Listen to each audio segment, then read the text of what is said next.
আসসালামু আলাইকুম। আজকে আরও একটি অঙ্ক নিয়ে আপনাদের সামনে হাজির হয়েছি। একটি নির্দিষ্ট স্থান থেকে দুটি রাস্তা পরস্পর 135 ডিগ্রি কোণ করে দুই দিকে চলে গেছে।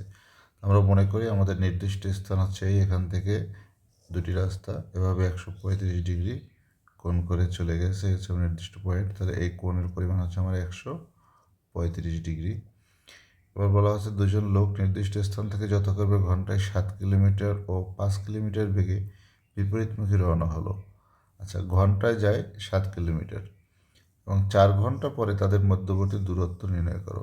ঘন্টায় যদি 7 কিলোমিটার যায় তাহলে 4 ঘন্টা পরে যাবে হচ্ছে 28 কিলোমিটার, আর এদিকে 5 কিলোমিটার বেগে 4 ঘন্টা পরে 20 কিলোমিটার। তাহলে তাদের মধ্যবর্তী দূরত্ব হচ্ছে আমার এইটা। এই দূরত্বটা আমাকে নির্ণয় করতে বলা হয়েছে। আচ্ছা, এখান থেকে আমি একটা পারপেন্ডিকুলার ড্র করি এবং এখানে আমি এটা অ্যাড করে দিই। তাহলে এটা হচ্ছে আমার একটা রাইট অ্যাঙ্গেল ট্রায়াঙ্গেল, অর্থাৎ সমকোণ হলো।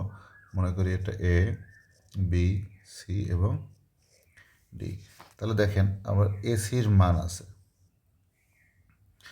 আমার যেহেতু এটা একটা রাইট অ্যাঙ্গেল ট্রায়াঙ্গেল হইল, এডির মান বের করা দরকার। তার মানে আমার মান দরকার এবির মান এবং বিডির মান।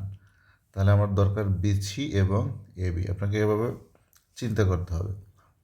এখন এই কোণটা যদি আমার 135 ডিগ্রি হয় তাহলে এই কোণটা কত? 45 ডিগ্রি। কারণ হচ্ছে একই লাইনের উপরে দুটি কোণ এবং সন্নিহিত কোণ, এটা হচ্ছে 180 ডিগ্রি হবে টোটাল। তাহলে 45 ডিগ্রি আর হচ্ছে 135 ডিগ্রি।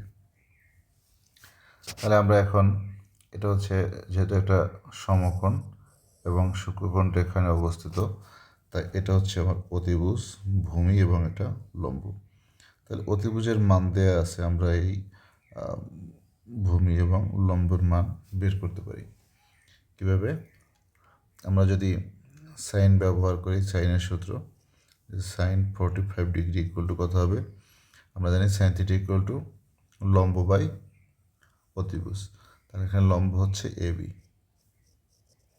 এবি বাই অতিভুজ হচ্ছে এসি। আমরা ক্রস মাল্টিপ্লিকেশন করি তাহলে এবি সমান সমান হচ্ছে এসি সাইন 45 ডিগ্রি। এসি মানে হচ্ছে 28, আর সাইন 45 ডিগ্রি মানে হচ্ছে আমরা জানি 1/√2। ওকে, তাহলে আমরা এটাকে লিখতে পারি হচ্ছে 28কে লিখতে পারি 2 × 14, আর নিচে হচ্ছে আমার থাকে √2। 2কে লিখতে পারি আমরা √2 × √2। তার মানে আমরা এখান থেকে লিখতে পারি 14√2। কারণ এই √2 আবার এই 2কে 2√2 লেখা যায়, √2 × √2 লেখা যায়, √2 কাটা যাবে। এবির মান পেয়েছি, এবার আমরা বিসির মান বের করব। আচ্ছা, এবির মান যেহেতু পেয়েছি কত? 14√2। এবার বিসির মান কত হবে? আমরা একবার tan 45 ডিগ্রি সূত্র ব্যবহার করি। tan 45 ডিগ্রি, tan থিটা সমান সমান লম্ব বাই ভূমি। এর লম্ব হচ্ছে আমার এবি আর ভূমি হচ্ছে এসি। তাহলে আমরা লিখতে পারি এসি সমান সমান এবি বাই tan 45 ডিগ্রি। তার মানে হচ্ছে এবি আমার কত আছে? 14√2, আর এসি মানে সরি, এখানে হবে আমার এবি বাই বিসি হবে। আচ্ছা, তাহলে বিসির মান আমরা যেহেতু বিসি হবে এখান থেকে বিসিটাই আমরা বের করব।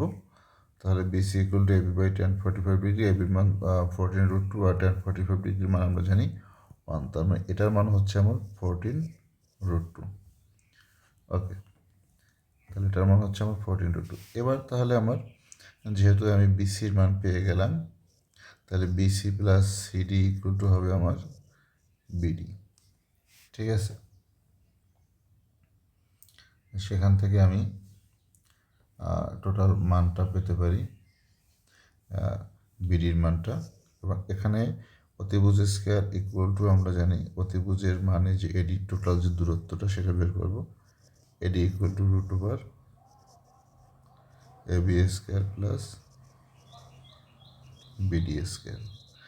এবির মান হচ্ছে আমার 14 root two the whole square, আর বিডির মান হচ্ছে আমার বিসি প্লাস সিডি। বিসির মান বের হয়েছে আমার 14√2, 14, এখানে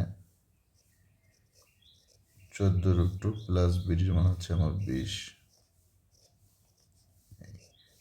এটা যদি সরাসরি আপনারা ক্যালকুলেশন করেন তাহলে আপনার অ্যান্সার চলে আসবে 44.45।